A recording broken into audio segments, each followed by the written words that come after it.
Hi ನಮಸ್ಕಾರ ಸ್ನೇಹಿತರೆ. ಇವತ್ತು ನಾವು ಬೇರ್ ಹಲಸಿನಕಾಯಿ ಅಥವಾ ಬ್ರೆಡ್ ಫ್ರೂಟ್ ಇದರ ಹುಡುಕಾಟದಲ್ಲಿದ್ದೀವಿ. ನೋಡಿ, ಮರ ಕಾಣಿಸ್ತಾ ಇದೆ ಇಲ್ಲಿ, ಬೇರ್ ಹಲಸಿನಕಾಯಿ. ಅದನ್ನು ತೆಗಿತಾ ಇದ್ದೀವಿ. ಇದರಿಂದ ಇವತ್ತು ನಾವೊಂದು ಸೂಪರಾಗಿ ಕ್ರಿಸ್ಪಿ ಆಗಿರುವಂಥ ಚಿಪ್ಸನ್ನು ಮಾಡ್ತಾಯಿದ್ದೀವಿ. ನೋಡಿ, ನಮಗೆ ಸಿಕ್ಕಿದೆ, ಇಷ್ಟೊಂದು ಬೇರ್ ಹಲಸಿನಕಾಯಿ ಸಿಕ್ಕಿದೆ. ಇದನ್ನು ಮೊದಲು ನಾವೇನು ಮಾಡಬೇಕು, ಸಿಪ್ಪೆ ತೆಗೆದು ಮತ್ತು ಮಧ್ಯ ಇರುವಂಥ ಆ ಪಾರ್ಟನ್ನು ಸ್ವಲ್ಪ ತೆಗೆದು ಈ ರೀತಿ ಕಟ್ ಮಾಡಿ ಇಟ್ಕೋಬೇಕು. ಕಟ್ ಮಾಡಿ ಆದಮೇಲೆ ನಾವು ಎಣ್ಣೆಯನ್ನು ಕಾಯಲಿಕ್ಕಿಟ್ಟು ಅದಕ್ಕೆ ಈ ರೀತಿಯಾಗಿ ಸ್ಲೈಸಸನ್ನು ಮಾಡಬೇಕು ಸ್ನೇಹಿತರೆ. ನೋಡಿ, ಇದು ತುಂಬ ಚೆನ್ನಾಗಾಗತ್ತೆ, ಕ್ರಿಸ್ಪಿಯಾಗಿ ಬರುತ್ತೆ ಈ ಚಿಪ್ಸು.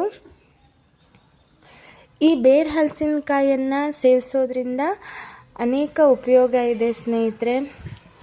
ಇದರಿಂದ BP ಶುಗರ್ ನಿಯಂತ್ರಣದಲ್ಲಿ ಇರುತ್ತೆ.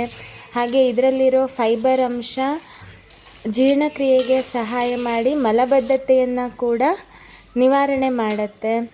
ಹಾಗೆ ಇದು ಚರ್ಮದ ಕಾಂತಿಯನ್ನು ಹೆಚ್ಚಿಸುತ್ತೆ. ನೋಡಿ ಸ್ನೇಹಿತರೆ, ಈಗ ಆಗ್ತಾ ಬಂದಿದೆ, ಇದು ಗೋಲ್ಡನ್ ಬ್ರೌನ್ ಕಲರ್ ಬಂದ ಮೇಲೆ ಇದನ್ನು ಈ ರೀತಿ ತಕ್ಕೋಬೇಕು. ಇದಕ್ಕೆ ನಾವು ಸ್ವಲ್ಪ ಮಸಾಲೆಯನ್ನು ಹಾಕಬೇಕು. ಮಸಾಲೆಗೆ ನಾನು ಸ್ವಲ್ಪ ಜೀರಿಗೆ, ಕೊತ್ತಂಬರಿ, ಅರಿಶಿಣ, ಅಚ್ಚ ಖಾರದ ಪುಡಿ, ಉಪ್ಪು, ಸಕ್ಕರೆ ಇವಷ್ಟನ್ನು ಮಿಕ್ಸ್ ಮಾಡ್ಕೊಂಡಿದ್ದೀನಿ. ಸ್ವಲ್ಪ ಈ ರೀತಿ ಹಾಕ್ಕೊಂಡು ನಾವು ಚೆನ್ನಾಗಿ ಮಿಕ್ಸ್ ಮಾಡಿದರೆ ನಮ್ಮ ಬೇರ್ ಹಲಸಿನಕಾಯಿ ಚಿಪ್ಸು ರೆಡಿ ಆಗುತ್ತೆ.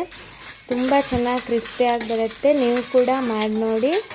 ಇನ್ನೂ ನೀವು ನನ್ನ ಚಾನಲನ್ನು ಸಬ್ಸ್ಕ್ರೈಬ್ ಮಾಡಿಲ್ಲ ಅಂದರೆ ಸಬ್ಸ್ಕ್ರೈಬ್ ಮಾಡಿ, ಶೇರ್ ಮಾಡಿ, ಲೈಕ್ ಮಾಡಿ ಸ್ನೇಹಿತರೆ. ಧನ್ಯವಾದಗಳು.